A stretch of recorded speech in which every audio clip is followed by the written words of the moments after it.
We talked about the groundwork. We laid the groundwork last week on what signs are. In the Hebrew language, it's no different than any other language. Any given word can have a lot of different meanings to it. And so this word sign or oath in the Hebrew had a bunch of different layers to it. And we unpacked that last week, and it was a good launch point for us for the rest of our conversation. Today was kind of one of those messages that was a struggle all week long. There's a lot of reading that went into this message, and seeking out the wisdom of others was on the table as well.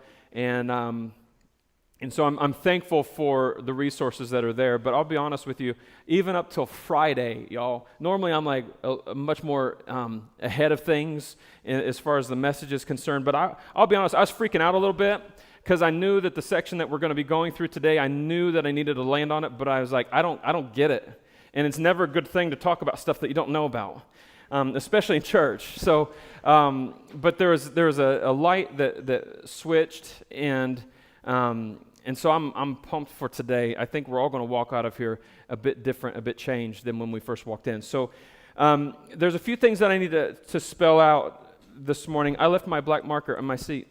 I need my black marker. It's really important. For those of you all sitting in the back, you're probably not going to be able to read this, but I'm going to tell you what I'm writing, okay? It may look like chicken scratches, but there's a few things that we need to take into consideration. I'm going to start here. We need to start with a promise that was spoken. All throughout Scripture, God has been speaking to His creation and initiating promises, initiating even a covenant with His people. And it began even with Noah. So after the flood, the waters subsided, and God said, this bow, as what we know of as a rainbow, is going to be a sign to let you know that what happened will never happen again. And so I don't know if you're like me, but anytime I see sunshine and rain clouds, I find a window to see if I can find the rainbow. I don't care how old I am. I don't care how bad my hips are or whatever. I'm going to be shuffling myself to a window or some destination to see a rainbow. I think rainbows are fascinating. And so that was the first promise or first sign that was given, or one of them. And then a little bit later, we have a guy named Abraham, and God initiated something with him and said, you're going to be a father of many nations. There's going to be rulers and kings that come from your bloodline. And the sign there was circumcision, which we're not going to break that one down. We'll let that one be. And then there was Moses, the conversation with Moses and the Ten Commandments and all that went there. And then we come to a guy named David, King David, and he wrote most of the Psalms. Those are the chapters that's the book in the middle of the Bible. And so that's where we're going to pick up. We want to cue in on what God spoke to David. And so we have a promise to David. And this needs to, what I'm going to draw here to get us started needs to be in your mind as we continue with our conversation today. So there's this point in David's life where he was a warrior. He started off ruddy and tough, and so he did his share of work, taking care of some business. Now, this is towards the end of his life, and he's sitting in his palace, and he's looking at how he's living. And then he looks out the corridor and he sees the temple, the makeshift temple for the Ark of the Covenant, which was the represented presence of God. And he's like, there's a big disconnect. I'm living like a king and God is in a tent. I want to make this right. And so he goes to this guy named Nathan. And he says, Nathan, I want to build a temple for God. And Nathan says, whatever your heart has determined to do, go do that. So that very night, God shows up to Nathan and he says, Nathan, I know that you gave David the approval to do this, but I don't want him to because he's killed too many people, so I want you to go to him and say this. So the next morning, Nathan kind of shuffles to David and he's like, so that conversation we had about you want to do the temple. So God woke me up last night and this is what he said. So that he lays out all of that stuff, and at the ending of what God wants Nathan to say to David, he says this in chapter 7 of 2 Samuel, verse 16. Your house and kingdom will endure before me forever, and your throne will be established forever. And so here's this moment where God intersects with David towards the end of his life, and he's saying, your throne and your kingdom and your house is going to go on forever. And let me just put it this way. We're still living in that forever time frame. Still, to this day, that promise that God spoke to King David it's still being lived out. Now, it's different because we don't function with the mindset of kings, but it plays out a little bit different. That's a different message for a different time. We need to hold this in our mind because all throughout history, there are different kings that are dropped into life, and they all have their own life that they live, and some of them walk in the fear of God, and then others walk with a lot of arrogance as if they are God. Where we are going to come today, I don't know if I have enough hashes up here, so we're going to go 1, 2, 3, 4, 5, 6, 7, 8, 9, 10, 11, 12. We're going to come down 12 generations, 12 kings after what God spoke to David. We're going to pick up in the story with a fun guy named Ahaz. All right? Ahaz, just a little taste of Ahaz. What's said of him, and you can jump to, if you want to write down some places to go to find out about Ahaz, 2 Kings chapter 16 or 2 Chronicles chapter 28. Now, Ahaz, last week, remember how I said that signs, one explanation of signs was a divine name given to somebody to fulfill a certain purpose, right? So it was almost like this prophetic declaration over a person's life. That's what they were named. And so Ahaz means it says he has grasped, which I think is really interesting. He has grasped. And the connotation there and what we'll see play out in his life is that, you know how some people, they grasp at straws? They're just like, I just not going to grab something. We will see that characteristic played out in his life. He's just trying to grab for something, all the things that he shouldn't be grabbing for. He's just trying to make sense of something, trying to go for something. So he has grasped. We're 12 generations after King David. And so a little bit more about Ahaz. He's not really convinced of the truth of who God is. He is without question of the bloodline of David. Okay, that's really, really important throughout the history of Israel. Everything goes back to David and ultimately goes back to Abraham. So he knows who he's a part of and what family he's a part of, but there's so much going on other places on the map. And there's these world powers coming into play and these guys that are taking over territory. And all of these statements that have been made about God being the protector and the guide and the provider and all these things, he's not buying it. Because what he sees doesn't match up with what he's heard through history. And so he begins to look into the gods of other nations because he sees other nations be successful, so I'm going to start worshiping those gods. He went so far in that depending on whether you read out of Kings or Chronicles, Kings says that he made his own son walk through fire. Chronicles says that he sacrificed his children. That's the level of commitment that he had to these other gods. He was willing to give up and sacrifice his own children for the hopes that he would have some kind of success through some other means. Maybe these other gods will help me. So that's kind of an idea of who we're working with here. Now, in the same time frame as Ahaz, there's this guy named Isaiah. Now, Isaiah is a prophet, and he is a little bit older than Ahaz. In fact, Isaiah was around when Ahaz's dad was around, and his name is Uzziah. Now, I know I'm throwing out a lot of different names at you, but just sit tight, okay? Uzziah dies, and at that time frame of when Uzziah dies is where we get one of the most profound writings or experiences, if you will, that from Isaiah and his encounter with God. Let me just give you a snapshot of what he sees after the passing of King Uzziah. It says this, I saw the Lord, this is Isaiah recounting this moment. I saw the Lord seated on a high and lofty throne, and his robe filled the temple. seraphim, which were these angelic beings. Seraphim were standing above him. Each one had 6 wings, 2 that covered their face, with 2 that covered his feet, and with 2 he flew. And one called to the other, "Holy, holy, holy is the Lord of hosts. His glory fills the whole earth." The foundations of the doorways shook at the sound of their voices, and the temple was filled with smoke. Then I said, "Woe is me, for I am ruined, because I am a man of unclean lips, and I live among a people of unclean lips, and because my eyes have seen the King, the Lord of hosts." Then one of those angelic beings, one of the seraphim, flew to me, and in his hand was a glowing coal that he had taken from the altar with tongs.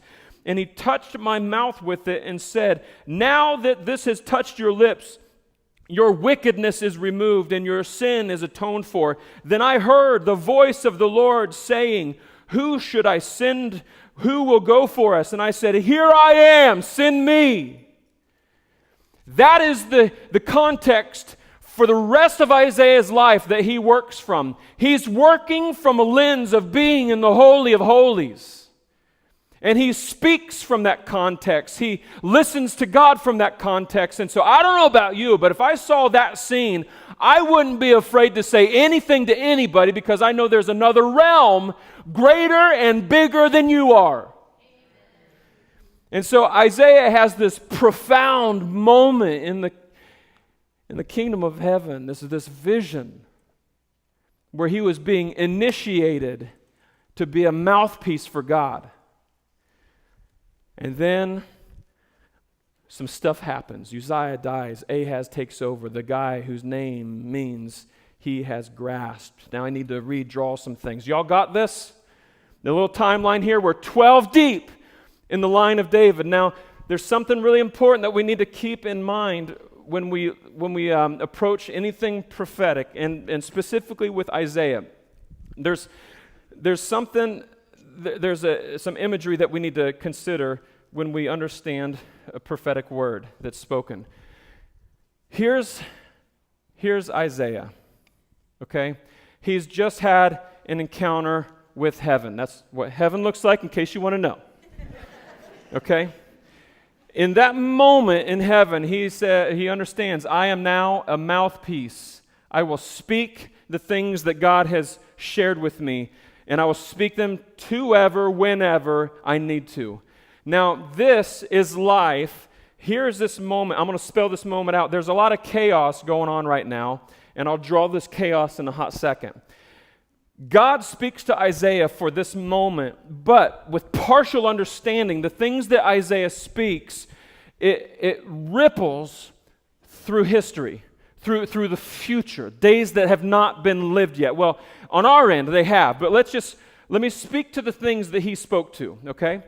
Right here is the here and now, where he shares what's going to happen with the children of Judah, okay? While he is doing that, there's also this thing called exile.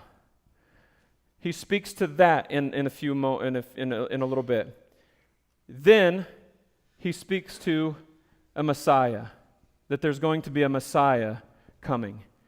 Then eternity, or we can look at it as this way: Messiah is coming back. Okay? I want to ask something real quick. Throughout historical findings, archaeological findings, this moment right here can be validated. All right? Let me ask something. Did the children of Israel, in fact, were they in fact exiled into Babylon? So if you're not super familiar with the Old Testament, it's okay. So like the ones that are like mumbling yes, it's okay. Don't think that they're super spiritual. It just means they had a lot of time in church, okay? But they were exiled into Babylon. That happened. Let me ask a question. Did Jesus come? I'm sorry. I thought I'd get more of a compelling yes on that one. Did he come? Yes. Okay. Came here for about 33 years and some change. Healed some people, set people free. There's actual, even in my daughter's textbook, history textbook, they have a chapter or a segment that speaks to Jesus. Ironically, in science class, they're learning that they came from stardust, which is not true, by the way. So if this happened, and there's historical proof, if this happened, and there's historical proof, and this happened, and there's historical proof, do you think this is going to happen? Yes. Y'all believe that? Yes. This hasn't happened yet. But Jesus is coming back. Just letting y'all know. I mean, the cat's out of the bag. It's been spoken. He's coming back. Sadly, we live as if this whole promise to David and that timeline just goes on forever and there's no return. We live like he's not coming back. And this isn't a fear message. I think that the motivation behind saying Jesus is coming back, so much of my life has been focused on the fear of it. Like, get your life right. You don't want him to come back while you're doing something wrong. Like that's my angle here. Like, do good and act right in case Jesus comes back, then you're going to be on his good list. And that's not the motive. The motive is it's going to be a stinking party. It's going to be huge, like a scene that we've never seen before. And sorry if I'm talking like I'm out of my mind. I'm just speaking to some words that have already been spoken. But Jesus is, in fact, coming back. If that were not the case, he would be a liar. Because he even said that of himself. I'm coming back. I'm coming back. Now, what is the big deal about this right here? Why did Isaiah need to have this epiphany with heaven and attune his heart and his ears and his eyes to the things of heaven? Well, it's all for these kind of moments, because we live in a state of this. And if we don't hear this, we're going to live for this. We're going to live in this. We're going to try to make sense of life through this rather than through this.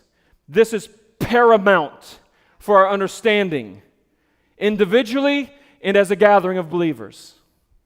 Okay, let's take care of heaven real quick and life. Okay. Ahaz. He has grasped. We have Ahaz at the center of our story. What is the chaos going on with Ahaz? Ahaz is a king. At this point, for quite some time now, there's a northern kingdom and a southern kingdom of Israel. And so, or maybe I'm not saying that all right, but there's a northern kingdom, southern kingdom. There were two kings for the north, and their names is Rezin and, where are you at, guys? Rezin, a really funny name, Pekah. A Pikachu. Pekah. Okay. Rezin, his name means firm. And Pekah, his name means open-eyed. How funny is that? Peekaboo? Okay, that'll help you. Eyes, open eyes.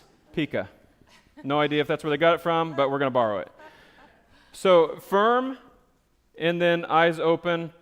And so you have these two kings. Now, what's the deal with these kings, these guys here?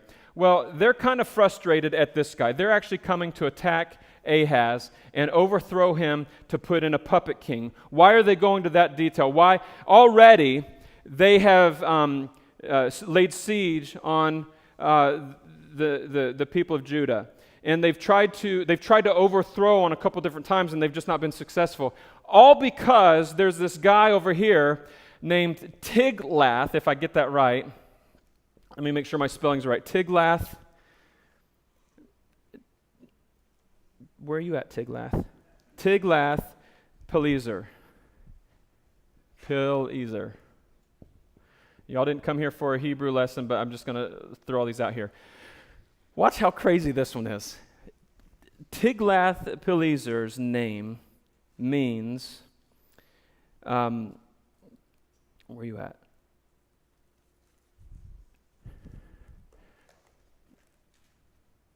You will show, this is nuts, y'all. You will show a wonderful bond. Here's why I think that's profound. This dude's name, who is a pagan king, his name means one who shows a wonderful bond. Do you know what people group are part of his war party? The Babylonians, which is where the children of Israel would end up. They would end up with this people. Through his leadership and through the children of Israel being exiled, what gets revealed in time is a wonderful bond between God and his people. But it requires them to go here. The wonderful bond that God has with his people requires them to go to exile. And in time, and I feel like that if there were ever a history record player and there were lyrics that were being played, that would be the lyric. I want to have relationship with you. We don't want you. Because of us not wanting you and worshiping other gods, bad things are going to happen to us. And then we're going to reach a state of such desperation that we're going to call out to you. And then when that happens, what God says is, I've been here all along. I still want you, even though you've been worshiping other gods and creating all of this stuff, creating idols and all these different things. You've been slapping my face, spitting at my face, mocking me, and yet I still want you because we have a wonderful bond that is not determined by your faithfulness, but my faithfulness. So, this guy here, we're just going to call him TP.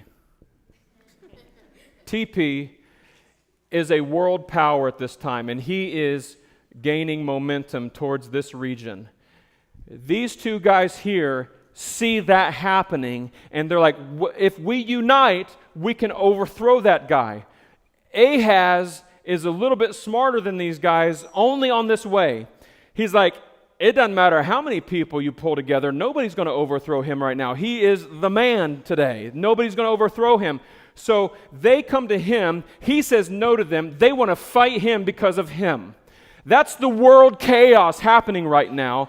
And that's what Ahaz is looking at. Ahaz's eyes are not on the words of Isaiah or the promise over the house of David. His eyes are in this chaos here. How accurate does that depict our own life? I mean, I could run down the list, y'all. What, did you get a bad report from the doctor? That's here. It has nothing to do with this. In all of our struggles and challenges, our sights should always be heavenward. Okay? We could run down the list, though. Finances, car problems, bad relationships. I mean, we just throw on your here and now problems. And if you try to make sense of the here and now through the lens of the here and now, you're not ever going to. You won't. But if we somehow can get to a place where we see with an eternal lens, we can not only just make it through things, we can walk victorious through no matter what comes our way. And I don't know about you guys, but I don't want to just skate through. I want to walk through with purpose, with power, with authority, with influence toward the kingdom of heaven. Not just like, oh man, I just barely made it by that week. I mean, that one almost took my life. But I'm here. I want to live a little bit more victorious than that. So all of that is going on. That's our setup, and we've got about 15 to 3 hours to do this thing. Okay. I don't know why pastors have to make time jokes, but we do. It's like what pastoring 101. Okay. So we have Ahaz in Isaiah. And we have the promise over David, POD. I know there's other meanings for POD, but we have this promise over David's household running through. We're dropping down in Ahaz's life. There's all this chaos going on around. And then we have Isaiah, who's just had this crazy revelation of the kingdom of heaven and that he is God's mouthpiece. And Isaiah shows up to Ahaz. And here is our conversation. Now we have arrived. Isaiah chapter 7. These things took place during the reign of Ahaz, the son of Jotham, the son of Uzziah, king of Judah. Rezin, king of Aram, along with Pekah, son of Remaliah, who was the king of Israel, they waged war against Jerusalem, but he could not succeed. When it became known to the house of David that Aram had occupied Ephraim, the heart of Ahaz and the hearts of his people trembled like trees of a forest shaking in the wind. Now, here's a problem with that statement right there. The people were never Ahaz's. The people were supposed to be God's people. But the people were following Ahaz's lead, and because Ahaz did not have his sights on God, neither did the people. And so when something on earth happens that is traumatic and like, oh my gosh, what's going to happen? The people follow Ahaz's lead, and they all begin to freak out and shake and tremble like trees in a storm. Then the Lord said to Isaiah, "Go out with your son Shear-Jashub." We touched on this name last week. The name Shear-Jashub, the significance of Isaiah bringing Shear-Jashub with him is because his son's name means a remnant will return. And so Isaiah is coming to Ahaz saying, I got some things to tell you, but my son's with me as kind of a precursor to this so that you know that some bad things are going to happen to you, but a remnant is going to return. Okay? He is a physical representation by name of what's going to happen through you and in the very near future. A remnant will return. Meet with Ahaz at the end of the conduit of the upper pool by the road to the fuller's house. It seems like a lot of insignificant detail, but Ahaz is preparing to be, I think I'm saying this right, to those other kings to lay siege on his region. And so what he's doing is he's going around to all the different places where they get water from to determine how long they can live, how long they can make it before things get really bad. And so he's out there assessing their area and making sure, or just seeing how long they've got. And that's where Isaiah shows up with his son. And God says this, I want you to tell him these things. Calm down and be quiet. Apparently, just by that alone, Ahaz is like, oh my gosh, Tiglath is coming, and then Rezin and Pikachu want me to join them, but I don't want to go with them because I know nobody's going to beat Tiglath, and so I don't know what to do. It doesn't make sense to go with these guys, and so I'm not looking at you because you've been of no help lately, and so what makes sense? What makes sense? What makes sense? I know these guys are coming, and so I got to check on the water, I got to check on the grain, and Isaiah shows up with a remnant will return and says, stop, calm down, be quiet. God has something he wants to say to you. Calm down and be quiet. Don't be afraid or cowardly because of these two smoldering stubs of firebrands. Now, I don't call anybody that. You're just a smoldering stub firebrands. These two guys over here, Rezin and Pekah, they were blowing a lot of smoke. All bark, no bite. And yet, Ahaz is freaking out over them. They've already come at me once. I don't know what to do. He's like freaking out. And Isaiah says, stop.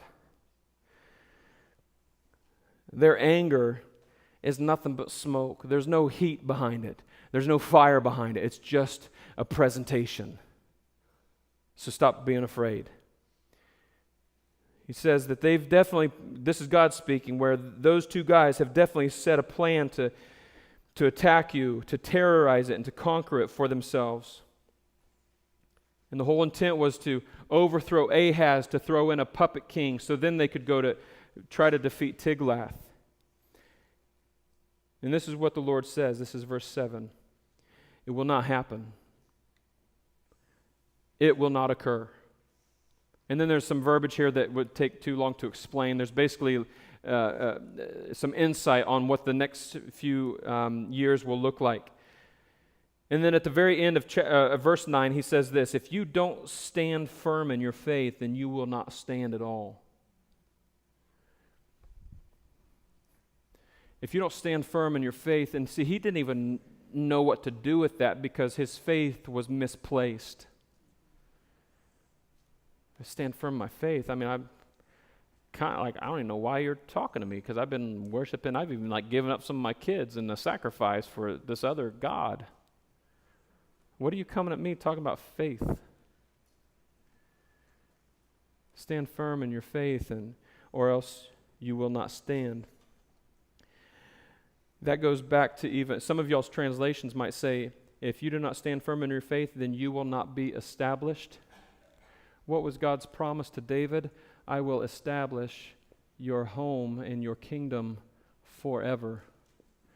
And here's God saying to Ahaz, stand firm in your faith. If you don't, you will not be established.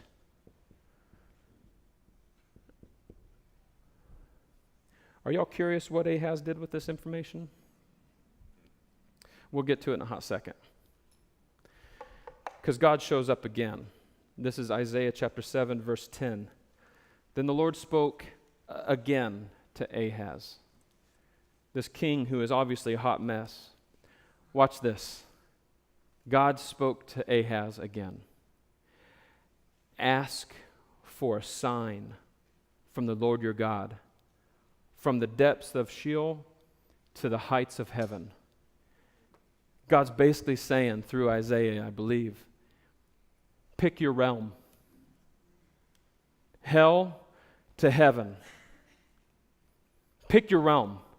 Ask a sign from me. What would y'all do with that? I mean, for real, what would y'all do in the throes of the chaos of life if you heard the voice of God come at you and he's saying, ask me for a sign? From the deepest depth to the highest height, ask me for a sign. I wonder how many of us would respond the way that Ahaz responds. And he says this, I will not ask. I will not test the Lord. Now, he is not saying this out of respect or reverence or humility. That response is saturated in pride and arrogance. I'm not going to ask you. You've had plenty of opportunity to show off, and you've done nothing. Why would I ask you to give me anything? I'm not going to ask you for a sign. I'm not going to test you that way. He's kind of saying, you've had your chance. You've had your shot. In that very moment, what Ahaz does is he tries to elevate his significance and his importance above God. There's nothing you can do for me. The arrogance there. So then Isaiah says this, listen, house of David. This puts a whole new perspective on this moment, by the way. This isn't a private conversation because Isaiah speaks to the house of David. Apparently there were others gathered in this moment, so others saw Ahaz say no to God. Because Isaiah speaks up after Ahaz's response and he says, hey, let me go back to it because there's some important punctuations here. Because there's an exclamation mark here. Listen, house of David, you need to have your ears out. Will you also, or is it not enough for you to try the patience of men? Will you also try the patience of my God? Therefore, the Lord himself will give you a sign. The virgin will conceive and have a son and name him Emmanuel. Now, here's where my wrestling has been all week long. What does that have to do with the moment they are in? It's like all these battles are going on. Hey, a virgin's going to give birth and she's going to name him Emmanuel. That's the sign I've been looking for. Yes! The short and skinny on this is what Isaiah is saying. Now remember, we have to look at a prophetic word like this, where it's like this, right? This is a pitiful marker. That's not much better. here is life. Life is down here, and there are these glimpses into the heavens of what's really going on, right? And so Isaiah is seeing this and speaking to what's going to be happening. And so what he says now has to do with the here and now in the midst of the chaos. And so for the immediate present moment, Isaiah is saying the duration of time where a virgin would become pregnant and give birth to a child and will name him Emmanuel. And the reason why Emmanuel is significant here is because Ahaz is doing everything that he can do to distance himself from God, and God's saying, no. I'm going to be with you. This child's going to be born, and his name's going to be Emmanuel, God with us. You can't run because I'm coming for you. Not a creepy way, but in a passionate, hungry kind of way, I'm coming for you. And so the immediate, here are all these world powers, and they're fighting and everything, and in the duration of time that a virgin would conceive and give birth and name the child, in a few verses later it says, before or by the time he knows how to decide good from bad, this and this are going to happen. And so within the time frame of about 12 years, these specific things are going to happen. That's how the word, the prophetic word, spoke to them in the here and now. Then Isaiah clearly would not have the full understanding of what he's saying, but he's also verbally setting a ripple into the future, saying, in time, there is going to be a virgin who gives birth, and she will conceive by the Holy Spirit and give birth to a son, and she will name him Emmanuel, God with us. Did this happen? Yes. Did Jesus come here? Yes.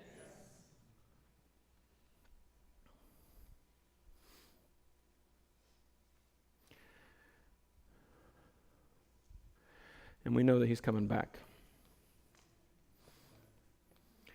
Here's this profound encounter that Isaiah is having with Ahaz. And I would think, if there's such compelling statements about the fact that God wants to be with us, I might predict a heart change.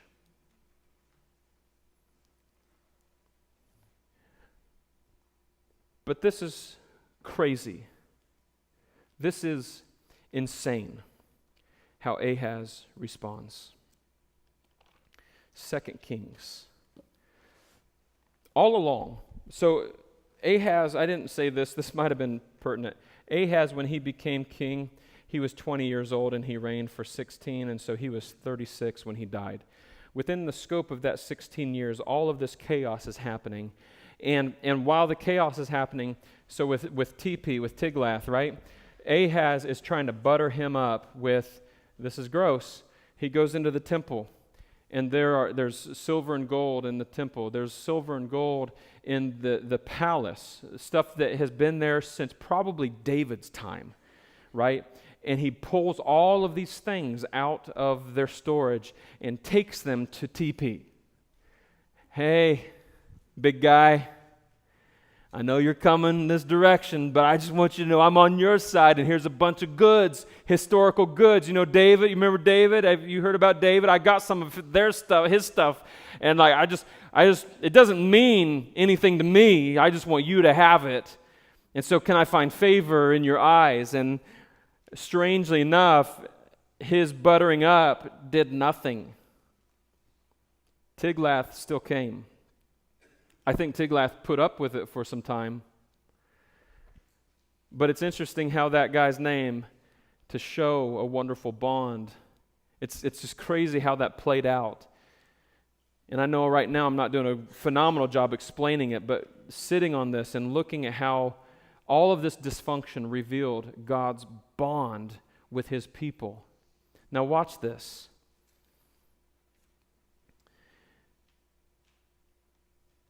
As things got more intense, Chronicles says this, that as things got more intense, Ahaz got further from God. He didn't lean into him like he should have. This is what 2 Kings chapter 16 says. Ahaz went into the temple, and cut off the frames of the water carts and removed the bronze basin from each of them. He took the reservoir from the bronze oxen that were under it and put it on a stone pavement. To satisfy the king of Assyria, to satisfy Tiglath, he removed from the Lord's temple the Sabbath canopy they had built in the palace.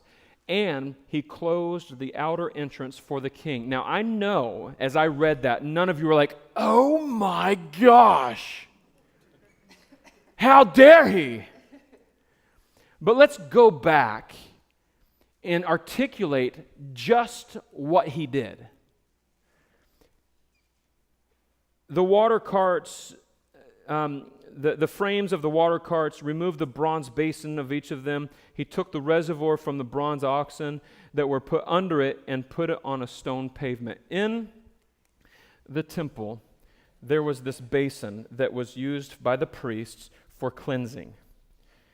And it was ornately decorated, or it was just dressed up. And so this is not to scale, and this is probably not going to look as good as the original, but I'm going to do my best. Here's the stand, okay? And it's ornately decorated of silver and gold, mostly bronze. And there's this basin on the top of it that was used for purification. What Ahaz did is not only did he get rid of all the bronze and all this dress-up stuff, but he took what was respected and where there was reverence, and he placed it down here on a stone, on stone, just something common. So rather than reverence, it's actually disrespect.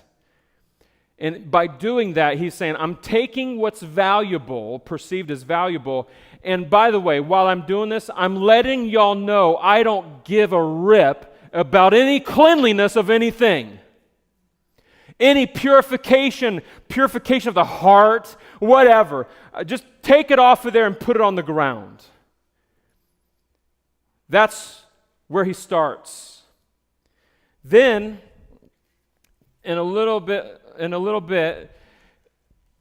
it says near the palace. There's a couple different opinions on this, but here's the temple, and somewhere in relation is the palace, and there were these canopies like this that were known as the Sabbath canopies. Now, on the Sabbath, that's when the priest would come in a little bit more of it was a larger gathering, and these canopies, they were just it was for them. It was just a covering for them on Sabbath. Remember, last week, Sabbath was a sign of like God blessed us with Sabbath, that would be a sign of our relationship with Him, our trust with Him. We rest on the Sabbath. We take a break from work and enjoy Him, enjoy one another. That was a gift given to the children of Israel, and it was to serve the purpose of being a sign of our trusting relationship with God. And so Ahaz removes this because he's saying, Sabbath has no value to my heart. Get rid of them. Get rid of the canopies. And if that wasn't enough, this was either out of the palace. It says this, the Sabbath canopy they had built in the palace, and he closed the outer entrance for the king. And so there was more than likely this convenience door that would be an easy access to the temple. And Ahaz says, block it in. Block it up. I don't have a desire to go that route anymore.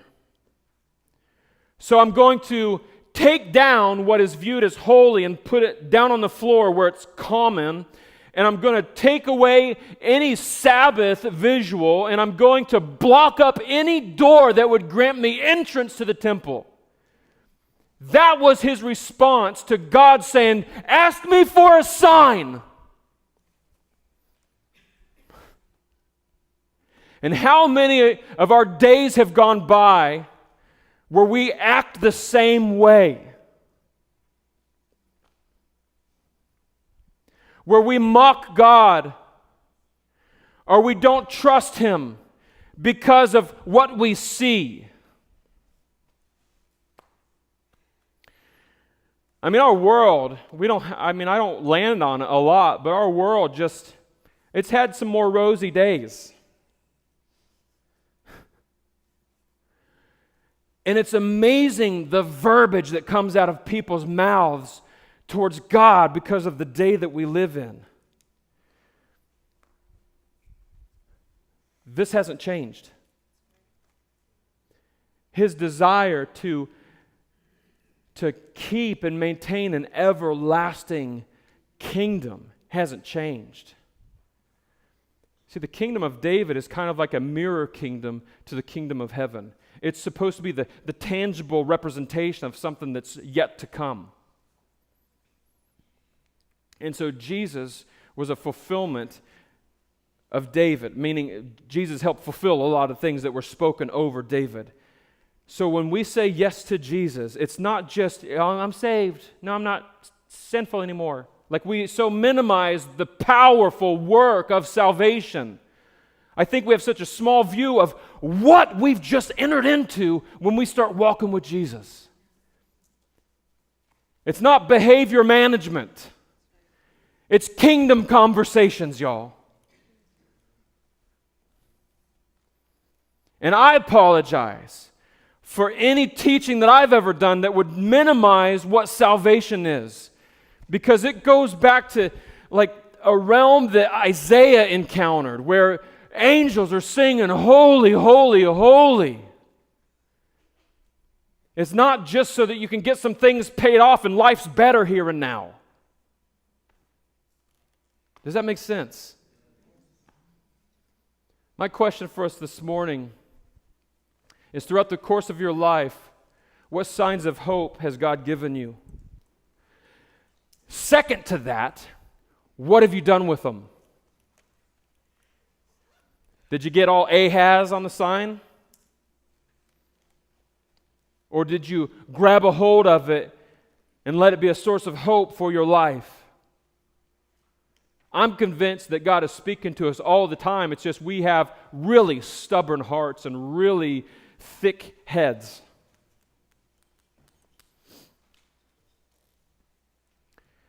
So at the church, I know we mentioned this in the announcement video, but we do this thing at the end of the service where we ask a question. And it's not so I can get some inside scoop on your life or anything like that, but it's to help process what you just heard. And so if you've never done this before, I invite you for the first time, grab a connection card, respond to the question, because as we're going through this series called The Gift of a Sign, there is a profound sign that's been given. And man, if we spend a lifetime neglecting or ignoring that sign, it's such a tragedy to our life. But there is a life of blessing, a life of hope, a life of peace, a life of authority and power and comfort and grace that we can experience if we just take hold of the sign that's been given to us. It's not just a difference maker, it is an everything difference maker. So grab a card and respond. Throughout the course of your life, what signs of hope has God given you? And then if you have the time, maybe jot down a few statements of what you did with the signs that were given.